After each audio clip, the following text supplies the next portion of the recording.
전도서의 말씀은 제가 이 말씀은 한번 여러분들에게 말씀을 이미 나눈 적이 있고 또 같은 주제이기도 합니다. 그러나 이번에 전도서의 말씀으로 이제 성경 공부를 가을에 전도서와 아가서로 공부를 하고 성경 공부로 부족한 부분들을 하나님의 말씀으로 함께 설교 시간 나누면 좋겠다는 판단이 들어서 다시 한번 말씀을 전하게 되는데, 물론 같은 말씀을 전하는 것은 아닙니다. 그러나 같은 주제와 같은 내용으로 전하는 것이기 때문에 그렇게 이해해 주시기를 바랍니다. 또 특별히 우리 시대에, 지금 이 어려운 시대에 가장 필요한 지혜가 전도서에서 잘 나눠지고 있다고 생각을 합니다. 그래서 함께 고민하고 우리 이 말씀을 함께 고민했으면 좋겠습니다. 오늘 말씀의 제목은 다 같이 읽어볼까요? 시작. 우선순위, 프라이어리티에 관한 말씀입니다. 사실 여러분 아시듯이 지난 8월부터 8월, 9월, 10월 3달 동안 제가 아주 특별한 시간을 보냈습니다. 어떤 시간 보냈는지 여러분 아시지 않습니까? 한국으로 우리 가정의 여성들은 한국으로, 남성들은 시카고로 보내고 저만 남아 있었습니다. 그래서 우리 가이드 성일이는 시카고에 있었고 아내와 성아는 한국에 있고 저는 집에 있었죠. 바쁘게 잘 지냈고, 특별하게 성도들이 또 많이 사랑해 주셔서 많은 어려움이 있지는 않았습니다만, 가끔 집에 이렇게 혼자 있으면 이렇게 왜 윙 하는 이 소리 들리지 않습니까? 조용하면 그런 소리도 들리고, 이런 게 혼자 있는 건가 보다 이런 생각도 하고 했습니다. 그래도 돌아오기 전날, 아내와 성아가 돌아오기 전날, 가족들이 다 함께 모이기 전날이 딱 되니까 하루하루가 참 안 갔었는데 벌써 이날이 됐나? 이렇게 된 거죠. 뭐 해야 됩니까? 제가 맞을 준비를 해야 하는데 뭐부터 할까요? 청소하고 빨래도 좀 해야 하고, 의식하지 못했으니 알고 보니까 제가 참 옷을 함부로 벗어놓는 버릇이 있어서 양말과 속옷과 이것이 구석구석 숨겨져 있고 찾아내고, 또 설거지도 많이 밀려 있고 해야 하고, 또 혼자 있다 보니까 이렇게 제가 사용했던 이불의 냄새도 나고 여러 가지 해결해야 될 일이 많더군요. 근데 미리 준비는 잘 안 되고 전날이 되었어야 비로소 자각하는 것인데, 어떻게 할까? 뭐부터 할까? 어느 정도로 할까? 기준을 정해야 되잖아요. 제가 아내가 하는 만큼 제가 할 수는 없다. 그러면 나름 야단 맞지 않을 정도만 하자, 내지는 최선을 다했다는 것 정도만 보여주자, 이 정도의 기준을 세우고 순서를 정하는 거죠. 하나 둘 셋, 뭐부터 할까? 설거지는 무조건 냄새가 너무 많이 나니까 해야 될 것 같고, 빨래는 좀 찾아내야 될 것 같고, 양말, 속옷 이런 거 어디 구석구석에 있으니까 저는 그래서 세탁기를 3번 돌린 것 같아요. 세탁기를 3번 돌리고 설거지 또 하고 베큐움도 한번 하고 이런 걸 했습니다. 여러분들 어떻게 하시나요? 해야 될 일은 많고 시간이 적을 때 어떻게 하시나요? 중요도에 따라 선택하세요? 아니면 시급함에 따라 선택하세요? 나름 우리가 어떤 일을 선택하고 일을 정리할 때 중요한 가치의 기준이 있지 않습니까? 제 가치 기준은 분명합니다. 야단을 덜 맞을 만큼 가치 기준은 분명하고, 했다는 표시만 날 만큼 정도의 가치 기준을 가지고 우선순위를 정해서 하는 거죠. 대부분 우리는 그렇게 삽니다. 어떻게 삽니까? 해야 될 일은 많고 선택하고 판단하는 일이 어렵고, 그럴 때 우리는 나름대로 우리가 가지고 있는 가치의 기준을 따라서 우선순위를 정합니다. 가치의 기준은 우선순위를 결정하는 판단의 기준이 되고, 우선순위가 있어야 삶의 질서가 잡히는 겁니다. 호불호를 따라서 우선순위를 결정할 수도 있고, 일의 경중을 따라 결정할 수도 있고, 신소를 따라 결정할 수도 있습니다. 그러한 어떤 가치관이 있으면 가치를 따라서 우선의 순위가 결정되고, 그것에 따라서 일이 처리가 되어야 우리의 삶이 질서가 있습니다. 그런데 사실은 우리의 삶에서 우선순위가 늘 명쾌하게 잘 밝혀지지는 않습니다. 우리 신앙에 있어도 마찬가지입니다. 여러분, 신앙에 있어서 우리의 우선순위가 잘 정리된 삶을 살고 계십니까? 예수님은 비유를 통해서 하나님 앞에서 우선순위가 제대로 갖춰져 있지 않은 사람들을 지적하신 적이 있습니다. 예를 들면 천국 잔치 비유를 주십니다. 천국 잔치를 열고 종들을 보내어서 사람들을 천국 잔치에 초대하라고 명령하셨습니다. 그런데 사람들이 마을로 내려가 잔치를 초대하고 보니까 사람들의 생각이 다릅니다. 임금이 생각할 때, 왕이 생각할 때, 즉 하나님이 생각하실 때 천국 잔치에 오라고 하면 다들 기쁘게 올 것 같은데, 사람들은 자신의 삶의 일상에 필요한 일들이 너무 많습니다. 나는 곧 결혼을 합니다. 결혼 준비를 해야 합니다. 나는 장에 가서 소를 사야 합니다. 나는 밭에 가서 밭을 갈아야 합니다. 나는 내 인생에 할 일이 너무 많기 때문에 천국 잔치에 참여하는 것은 나는 지금은 안 되겠네요 라고 말을 했다는 거죠. 왕이 진노합니다. 예수님께서 제자들을 부르실 때도 마찬가지입니다. 어떤 제자들은, 그래서 사도가 되는 제자들은 그물과 배와 가족들을 뒤로 하고 예수님을 따랐다고 했습니다. 그런 제자들이 있었다는 것이죠. 그리고 그들은 베드로와 요한이 되고 안드레가 됩니다. 그런데 어떤 사람들은 예수님의 말씀이 너무 아름답고 좋고 동의가 되고 기쁘고 그래서 정말 그 말씀이 맞는 것 같은데 입니다. 그런데 어떤 사람들은 그가 재물이 많음으로 근심하여 돌아갔다고 했습니다. 말씀은 옳지만 내 마음속에 있는 재물이라고 하는 또 하나의 질서가 있어서 그 가치가 있어서 그 가치를 따라 내가 살아가야 하기 때문에 내게 다가온 하나님 나라의 복음을 따라 살 수가 없다는 겁니다.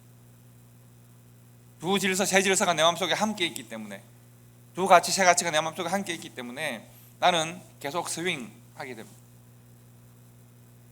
혹은 예수님의 제자들 중에 예수님을 따르는 사람들 중에서, 제자들 중에서도 그런 말을 합니다. 예수님을 따르는 것이 좋긴 하겠는데 좀 가정사가 좀 바쁩니다. 어떻게 할까요? 예수님의 꾸지람을 받습니다. 우선순위가 분명해야 합니다. 신앙에서 우선순위가 분명한 것이 우리가 예수님께서 말씀하시기를 두 주인을 섬길 수 없다라고 하는 말이 바로 그런 말씀입니다. 두 가치가 내 안에 있어서 내가 두 우선순위를 따라 살아갈 수가 없는 것입니다. 두 우선순위는 둘 다 제대로 된 우선순위가 아닌 것이니까요. 그래서 오늘 전도서에서도 우선순위를 말하고 있습니다. 무엇이 가장 중요한가? 하나의 질서로 삶이 잘 맞춰져 있는가를 묻고 있습니다. 오늘 우선순위는 성도와 교회가 우리 시대에 갖춰야 할 가장 좋은 지혜다라고 말씀하고 있고, 특별히 전도서 5장 1절부터 7절 말씀에서 예배에 있어서의 우선순위를 한번 보자라고 말하고 있습니다. 여러분, 솔로몬은 어떻게 보면 마음이 복잡했던 만큼 삶이 복잡했던 사람입니다. 태어나 보니 왕의 아들로 태어났고, 우리 아버지 다윗은 참 열심히 하나님의 뜻대로 살려고 노력했던 사람인 것은 잘 알겠습니다. 그런데 솔로몬은 아버지와는 생각이 좀 다릅니다.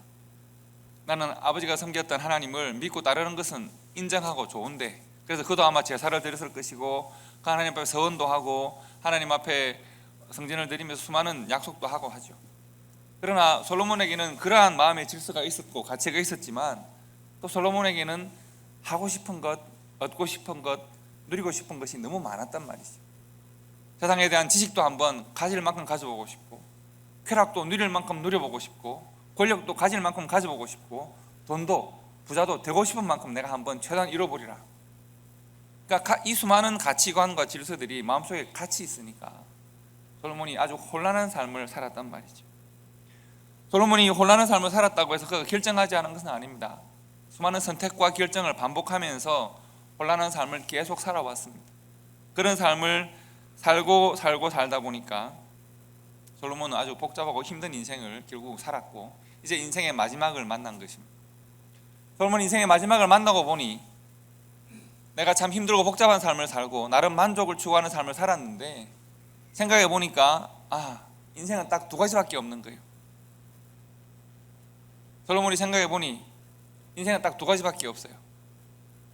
사람은 두 종류로 딱 갈라진다는 거죠. 어떤 종류로 갈라질까요? 남자와 여자가 아니라 솔로몬이 전도서를 통해서 말하는 두 종류의 사람은 지혜로운 사람 아니면 우매한 사람입니다. 솔로몬이 생각할 때 인생은 딱 두 종류입니다. 지혜자 아니면 우매한 사람. 어떤 사람이 지혜자일까요? 전도서에서 말하는 지혜자는, 전도서에서 말하는 우매자는 일반적인 개념과 다르다고 제가 이미 말씀을 드렸습니다. 전도서에서 말하는 지혜자는 어떤 사람일까요? 하나님의 생각을 아는 사람, 우리를 지으시고 우리를 구원하시는 하나님의 마음, 하나님의 생각, 특별히 나를 향한 하나님의 마음과 생각을 알아서 나에 대한 하나님의 마음과 생각대로 살아가는 사람이 지혜로운 사람이에요. 그 사람이 공부를 좀 덜 했건, 그 사람이 가난하든 능력이 없건 간에 관계없이 나를 향한 창조주의 뜻을 알아서 그 창조주의 뜻대로 살아가는 사람, 혹은 살아가려고 노력하는 사람은 지혜자 쪽에 살아가는 사람입니다. 어떤 사람은 우매자일까요? 우리가 전도서를 처음 공부할 때 말씀드린 것처럼 하나님은 사람을 지으실 때 아름답게 정직하게 지으셨지만 사람은 어떻게 했다 그랬습니까? 사람은 꾀를 냈다고 했습니다. 즉 하나님과 다른 생각을 품기 시작했다는 거죠. 우매한 사람은 어떤 사람인가 하면 나를 향한 하나님의 뜻을 생각하지 않는 사람. 어떤 사람이 어리석은 사람인가 하면 하나님의 생각과 다른 생각을 마음에 품고 살아가는 사람이 우매한 사람입니다. 그 사람이 얼마나 많은 지식을 가지고 있건, 얼마나 많은 학문적 업적을 이루었건, 얼마나 많이 성공하고 번성하는 삶을 살아가든 간에, 그가 얼마나 많은 것을 가지고 있건 간에 그는 우매한 사람입니다. 솔로몬은 이쪽에 있는 사람이었습니다. 자기가 누렸던 수많은 것들을 다 가지고 누리고 즐겼던 사람입니다. 그런데 이제 인생의 마지막에 자기가 자기 인생을 돌아보니 이 모든 것이 헛된 것임을 깨달았다라고 고백하는 것이죠. 그래서 전도서에서는 딱 두 가지 종류의 사람, 다 같이 읽어보실까요? 어떤 사람일까요? 시작. 지혜자 아니면 우매자입니다. 그런데 오늘 본문을 보시면 지혜자와 우매자 사이에 사실은 우매자 쪽에 속한 것이지만 한 종류의 사람이 더 있습니다. 어떤 사람이 더 있을까요? 오늘 5장 1절 말씀을 보시면 너는 하나님의 집에 들어갈 때 내 발을 삼갈지어다. 가까이야 말씀을 듣는 것이 우매한 자들이 재물을 드리는 것보다도 나으니 그들은 악을 행하면서도 깨닫지 못함이니라 하고 했습니다. 5장 1절에 보니까 우매하다라고 말을 하는데 그들이 지금 뭘 하고 있습니까? 하나님을 예배하고 있습니다. 우매한데 예배하고 있다는 말이에요. 즉 하나님을 예배하고 하나님의 뜻대로 살면 어느 쪽에 있다 그랬습니까? 지혜자 쪽에 있어야 되잖아요. 그런데 우매한데 하나님을 예배한다는 거예요. 즉 우리가 전도서의 기본적인 전제가 하나님을 알고 하나님을 예배하고 하나님 중심으로 살아가면 지혜자이고, 하나님을 몰라야 우매자인데 하나님을 알고 예배하는데 우매한 삶을 살아갈 수 있을까요? 우매한데 자기의 마음의 질서를 따라가는데 하나님을 예배하는 사람이 있을 수도 있을까요? 있을까요? 있나 보죠. 어떤 사람인가 하면 하나님의 집에 들어갈 때 자기의 발을 삼가하지 않는, 내 발에 신을 벗지 않는, 하나님 앞에서 자신의 살아온 삶을 돌이키지 않는 교만한 사람들이 있나 보죠. 하나님께 제물을 드리는데 삶은 악한 사람이 있나 보죠. 그래서 예배하는 우매자가 있다는 겁니다. 예배하는 우매자 가능할까? 여러분, 지혜자는 어떤 예배를 드립니까? 지혜자는 하나님과 가까운 삶을 살고 하나님의 뜻을 사모하는 삶을 사는 사람이 지혜자입니다. 그런데 우매자는 어떤 사람인가? 하나님을 몰라야 우매자인데 하나님을 알면서도 삶의 질서를 바꾸지 않고 삶의 가치를 바꾸지 않는, 하나님을 알지만 잘못된 마음의 중심과 잘못된 삶의 원칙을 가지고 살아가는 사람들이 있다는 겁니다. 어쩌면 그는 하나님을 아예 모르는 우매자보다도 더 비극적인지도 모릅니다. 하나님을 아예 모르는 우매자는 내가 하나님을 몰라서 그렇다라고 변명할 수 있고, 그리고 내가 하나님을 몰랐구나라고 깨달아서 변화할 가능성이 있지만, 예배하는 우매자는 내가 예배하고 있기 때문에, 하나님을 알고 있기 때문에, 하나님을 고백하기 때문에 스스로를 지혜자라고 오해하고 있기 때문에 그렇죠.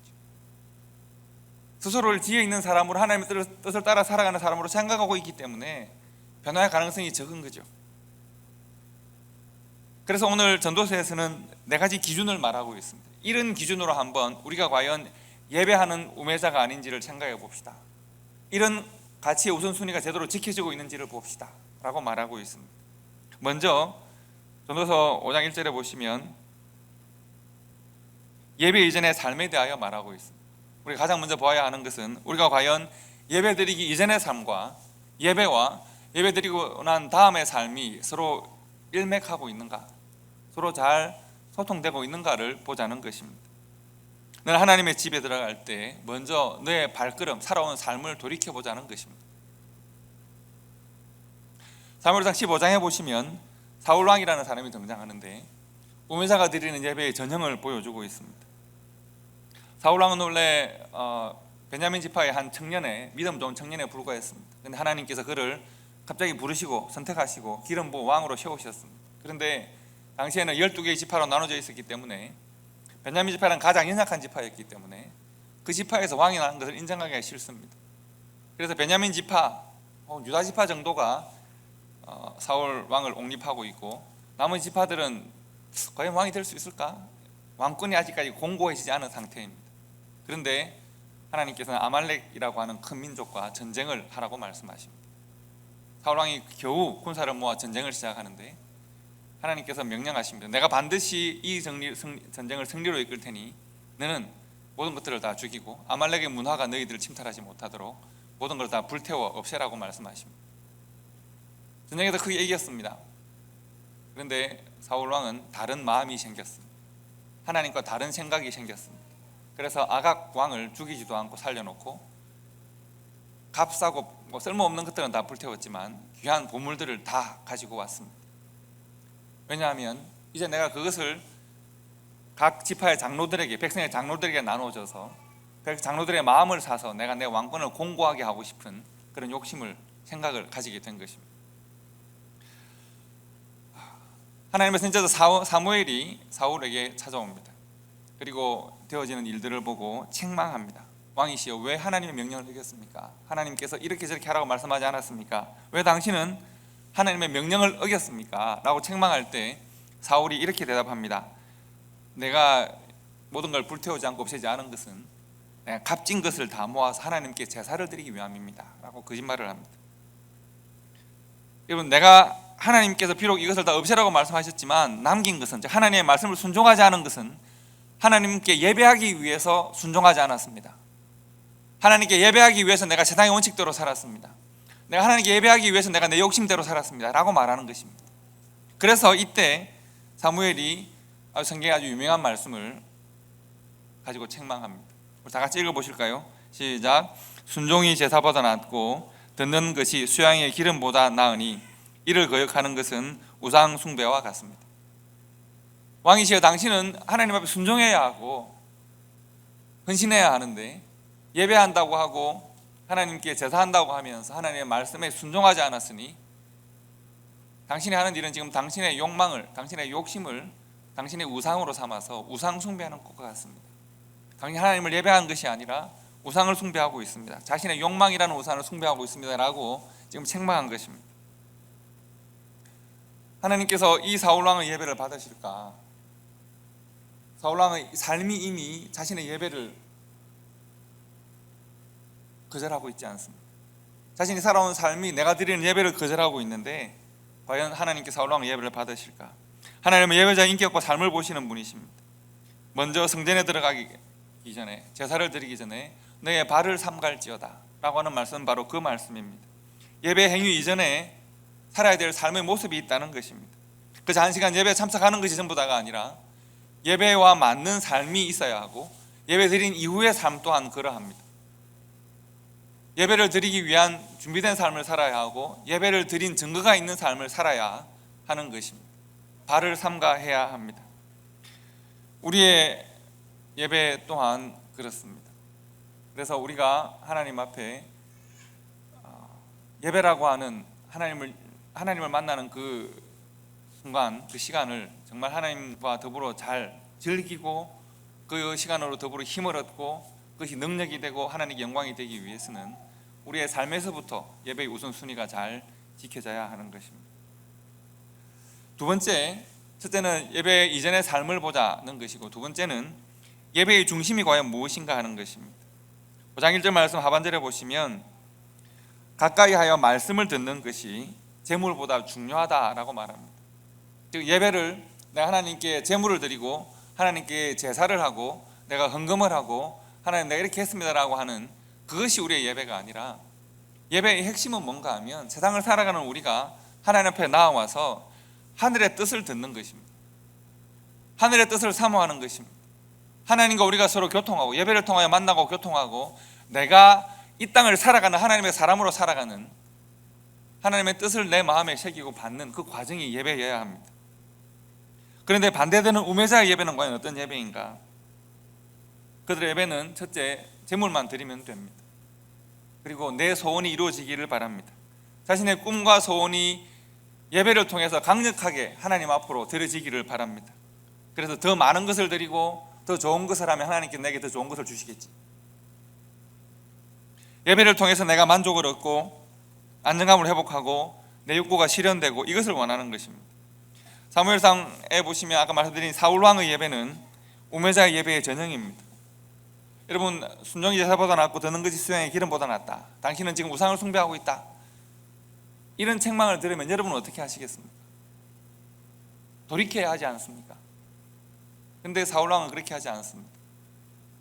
비록 내가 잘못했다고 할지라도, 비록 내가 범죄했다고 할지라도 백성들과 장로들과 제사장들 앞에서 나를 위하여 당신이, 사무엘 당신이, 하나님의 사자라고 하는 사무엘 당신이 나를 위하여 제사를 드려 주십시오.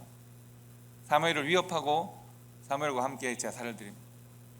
비록 내가 범죄하였을지라도 내가 하나님 앞에 회개를 먼저 하는 것이 아니라 나의 범죄를 묻어두고 나는 먼저 예배하겠다는 겁니다. 왜 사울이 그렇게 예배해야 할까요? 사울이 그렇게 예배해야 되는 이유는 뭡니까? 내가 이 예배를 드려서 이것을 내가 많은 사람들에게 보여주어서 사람들이 내가 당신과 함께, 사무엘 당신과 함께 예배 드리는 것을 보고 나를 존경할 수 있도록, 내 소원이 이루어질 수 있도록, 내가 만족할 수 있도록 예배를 드리라는 것이죠. 예배의 핵심은 뭐라고 했습니까? 하나님께 영광을 돌리는 것이고 하나님의 말씀을 듣는 것이어야 하는데, 사울 왕은 예배를 통해서 나의 소원을 지금 이루려고 하고 있습니다. 예배는 우리의 생각과 우리의 소원이 이루어지는 현장이 아니라 하나님의 생각과 하나님의 뜻이 우리들에게 적용되어지는 현장이어야 합니다. 사울 왕은 자신의 정치적 위상이 높아지기를 원하는 그 마음으로 예배를 보여주는 그런 예배를 드렸습니다.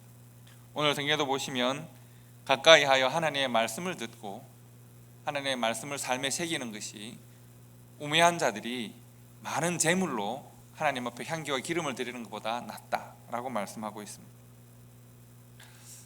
여러분, 예배 이전의 삶과 예배의 중심이 무엇인가를 말씀드렸고, 세 번째는 예배에서 우리가 드리는 기도에 관한 말씀입니다. 2절과 3절을 보시면 기도에 대해서 말하고 있는데요, 급한 마음으로 함부로 기도를 뱉지 말라고 말합니다. 여러분, 기도란 과연 무엇인가? 다양한 정의가 있겠지만 기도의 가장 기본적인 정의는, 기도는 하나님과 대화하는 것입니다. 하나님과의 커뮤니케이션입니다. 여러분, 대화는 서로 주고받는 것이지만 대화의 결과로 우리의 생각이 같아질 때가 많습니다. 여러분, 우리가 하나님과 내가 대화를 했습니다. 대화의 결과에 내가 하나님을 설득할까요? 하나님이 나를 설득할까요? 대화의 결과가 내가 하나님을 설득하고, 그래서 내가 하나님의 보좌를 움직였습니다, 내 기도에 능력이 있습니다 라고 하는 것은 참으로 유치한 발상입니다. 내가 하나님의 생각을 움직였습니다. 세상에 얼마나 수많은 기독교인들이 있는데, 예수 믿는 사람들이 있는데 내가 하나님을 생각을 움직이다 버리면 어떻게 되겠습니까? 이 세상에 질서가 잡히겠습니까? 이 세상에서 우리가 하나님의 뜻대로 살고 하나님의 뜻이 나를 설득해야 합니다. 기도는 바로 그런 것입니다. 내가 하나님과 소통하고 내가 하나님과 대화하고, 그래서 내가 하나님께 기도함으로 말미암아 하나님의 생각, 하나님의 뜻이 나를 설득하고 하나님께 순종할 수 있는 마음으로 변화되어 가는 것이 기도의 능력입니다. 기도는 하나님의 생각이 나에게 임해서 하나님과 소통해서 내가 하나님의 뜻을 받아야 합니다. 그런데 때로는 기도가 하나님 앞에 내 생각을 강요하는 기도가 되기도 합니다. 성경에 보면 두 선지자, 죽기까지 자신의 생각을 고집했던 두 선지자가 있습니다. 두 사람 다 그 시대를 대표하는 선지자이고 그 시대를 대표하는 믿음을 가진 사람들입니다. 그러나 때로 아무리 선지자라고 할지라도 때로 자신의 생각을 하나님께 강요할 때가 있습니다. 예를 들면 엘리야가 그랬습니다. 엘리야는 하나님의 때를 기다리지 못했습니다. 하나님께서 하나님의 때를 준비하고 하나님의 사람들을 준비했는데 엘리야는 그것을 보지 못합니다. 다만 내가 이렇게 열심히 특심하고 내가 이렇게 최선을 다해서 하나님을 섬기고 싸웠는데 결과가 도대체 이게 뭡니까? 나는 여전히 아방에 쫓기고 있고 여전히 하나님의 뜻은 이루어지지 않고 하나님의 나라가 도대체 이게 뭡니까? 하나님 다스리는 세상이 이게 어떻게 된 일입니까? 그러나 하나님을 원망하고 광야 로뎀 나무 아래서 나를 차라리 죽여달라고, 하나님 나를 죽이십시오, 나는 아무 일도 하지 않겠습니다. 하나님 다스리는 세상이 이명의 거리인데 내가 무슨 뜻으로 살겠습니까? 나를 죽여달라고 말합니다. 요나 또한 마찬가지입니다. 요나는 니느웨라고 하는 성에 복음을 전하라고 하는데 니느웨는 아수르의 수도입니다. 이 아수르라는 나라는 당시 이스라엘을 너무 괴롭히던 나라입니다. 우리 민족의 원수인 아수르에 가서 복음을 전하라니, 그들을 구원하라니, 이게 말이 됩니까?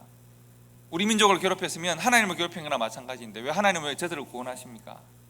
그리고 그들을 구원하는 과정에 왜 나 같은 사람을 사용하십니까?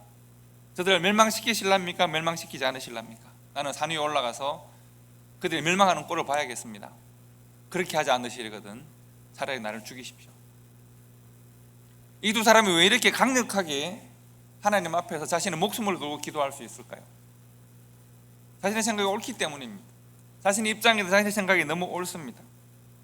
그러나 우리가 알아야 되는 것은, 기도라고 하는 것은 자신의 뜻을 구하는 것이 아니라 하나님의 뜻이 나에게 적용되어지는 과정이어야 합니다. 우리의 현실과 우리의 이후의 모든 일을 주장하고 계시는 하나님의 뜻은 무엇인지를 묻고 내가 어떻게 그 뜻에 순종할지를 고민하는 것이 기도여야 합니다. 왜 그럴까요? 오늘 성경에서 말을 하기를 너희들은 땅에 있지만 하나님은 하늘에 계신다, 이렇게 말합니다. 이 한마디로 모든 것이 설명됩니다. 우리는 땅에 있어서 내 키만큼만 볼 수 있지만 하나님은 저 높은 하늘에서 모든 것을 보시고 통찰하시고 계시기 때문에 우리가 하나님의 지혜를 넘어설 수 없고 하나님의 생각을 다 알 수 없기 때문에 우리는 하나님의, 하늘에 계신 하나님의 생각을 순종하고 따라가는 것이 가장 지혜로운 기도이기 때문에 그렇습니다. 예배에서 우리 기도 또한 그래야 합니다. 요한1서 5장 14절 말씀해 보시면 기도에 대한 가장 중요한 원칙 하나를 우리에게 말합니다. 이렇게 고백합니다. 그를 향하여 우리가 가진 바 담대한 것이 있는데 바로 이것이다. 우리가 하나님 앞에 담대하게 나설 수 있는 중요한 이유가 있는데 바로 이것이다. 뭔가 하면 우리가 그의 뜻대로 무엇을 구하면 들으신다고 했습니다. 근데 오랫동안 한국 교회가 무엇을 생략했냐 하면 그의 뜻대로라는 말을 생략했습니다. 기도하면 다 된다, 하나님 다 들으신다. 우리의 소원이 마치 하나님의 뜻을 움직이는 것처럼 이야기해 왔습니다. 그러나 요한 1서에서 말하는 바는 우리가 하나님 앞에 담대히 나설 수 있는 것은 우리의 마음과 생각을 하나님의 뜻에 일치시키고 하나님의 뜻에 합당한 기도를 드릴 때 하나님이 들으신다는 겁니다. 하나님과 교통의 결과가 열매로 나타난다는 것입니다. 우리가 먼저 고민해야 되는 것은, 예배를 통해서, 기도를 통해서 고민해야 하는 것은 내 마음과 생각의 가치와 우선순위가 하나님과 일치하고 있는가를 우리가 보자는 것입니다. 우리 오늘 읽은 본 말씀의 4절부터 6절까지의 말씀에는 서원에 대한 말씀입니다. 요즘 우리가 서원이라는 말을 많이 잘 쓰지는 않지만 서원을 조금 다르게 생각하시면 좋겠습니다. 서원이라는 것이 뭡니까? 말로 내가 어떤 것을 공개해서 약속한다는 의미가 있습니다. 하나님 앞에서 내가 서약하고 이걸 이루겠습니다라고 내가 약속하는 그런 의미가 있습니다. 성경에는 서원을 갚지 않는 것은 범죄하는 일이다라고 말합니다. 그러나 내가 공개하지 않은, 내가 표현하지 않은 내 생각은 어떻습니까? 예를 들면 사도행전에 아나니아와 삽비라가 왜 징계를 받습니까? 그들은 공개적으로 내가 헌금하겠다고 선언하지 않았습니다. 그러나 생각해 보시면 서원의 본질적인 의미는 하나님께서 우리들에게 어떤 하나님의 뜻을 보여주시고 우리가 그 뜻을 기쁨으로 받았단 말이죠. 동의했단 말이죠. 내가 이러저러한 삶을 살겠습니다라는 것에 동의를 했습니다. 그런데 동의를 해서 내가 그렇게 살아야겠다라고 마음을 먹었는데 삶의 현실들이 늘 이 내가 먹은 마음에 충돌합니다. 삶의 현실들은 늘 내가 먹은 마음대로 살지 못하도록 하나님의 뜻에 합당한 삶을 살아야겠다라고, 내가 이것은 이렇게 저건 저렇게 해야겠다, 이것이 옳겠다, 은혜 받았을 때 그 마음대로 살지 못하도록 삶의 조건들, 삶의 상황들, 또 사람들의 말들은 나를 흔들고 있습니다. 그러다 보니 내가 서원한 대로 살지 못합니다. 서원이라고 하는 것을 말로 뱉은 것만 생각하지 마시고요, 하나님께서 나에게 주신 귀한 마음, 하나님께서 나에게 주시는 하나님의 거룩한 뜻을 내가 동의했을 때 내가 그렇게 살아야겠다고 생각했었던 그 마음이 바로 서원의 마음입니다. 그 마음으로 살아야 합니다. 하나님 나에게 주신 최초의 마음을 품고 살아야 합니다. 그 마음이 이루어지는 삶을 살아야 하는데 우리의 삶의 현실들이 계속 그 마음과 충돌하고 그 마음의 변화를 요구하고 타협하기를 요구하기 때문에 우리가 마음과 생각이 변하는 것입니다. 지혜자는 하나님 주시는 마음을 내가 결심했을 때 그 서원을 제대로 지키지 못하는 사람을 우매한 자다라고 말합니다.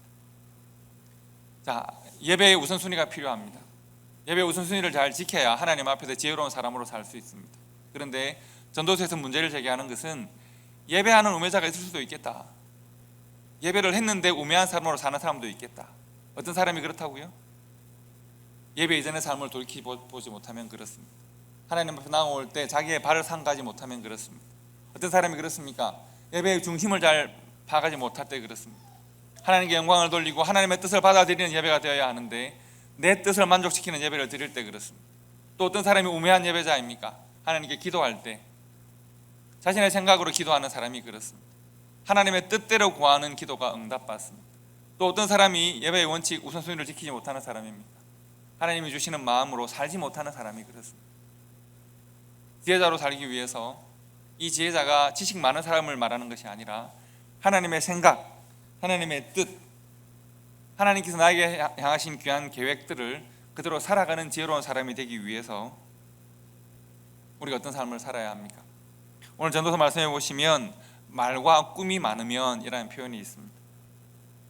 말과 꿈이 많으면 생각이 많아지고 말과 꿈이 많다는 말은 다른 말로 하면 우선순위가 복잡하면 마음의 가치들이 복잡하면 그런 말입니다.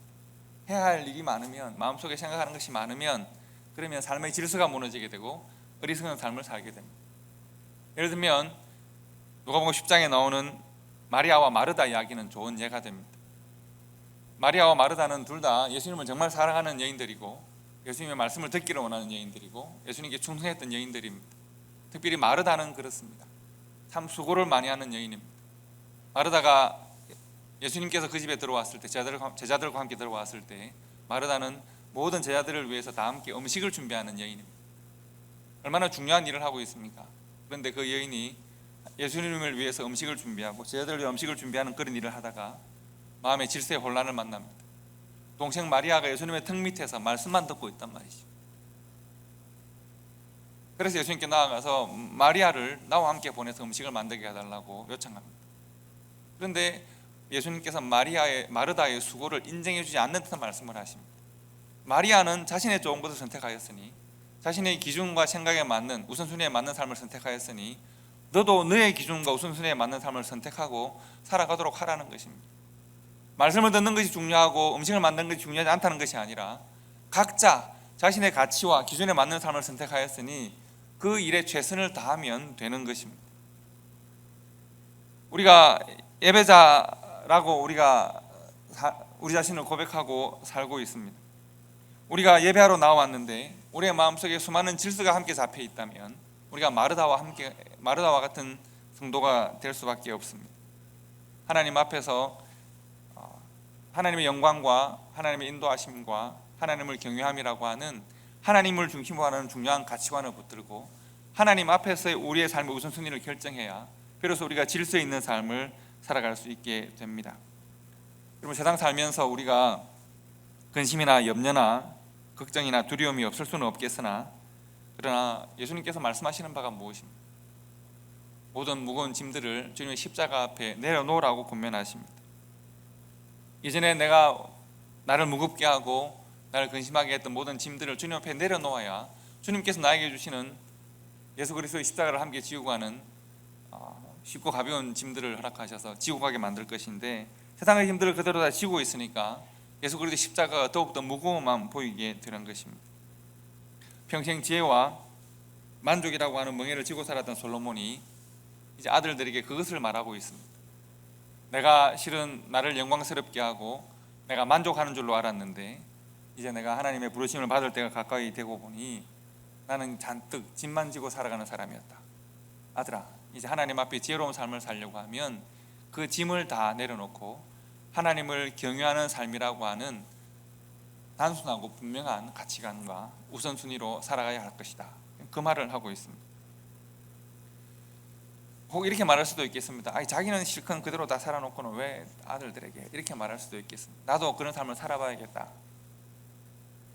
그렇게 살기를 원하는 사람은 그런 질서로 살아간다고 볼 수도 있겠습니다. 하지만 하나님께서 솔로몬을 통해서 우리들에게 성경의 말씀으로 허락하신 것은 하나님을 경외하는 삶, 예배하는 삶이라고 하는 가치와 우선순위를 바르게 하고 우리의 삶에서 그 가치에 벗어나는 것들을 우매한 것으로 여겨서 내려놓을 수 있는 믿음과 용기가 필요하다라고 하는 것입니다.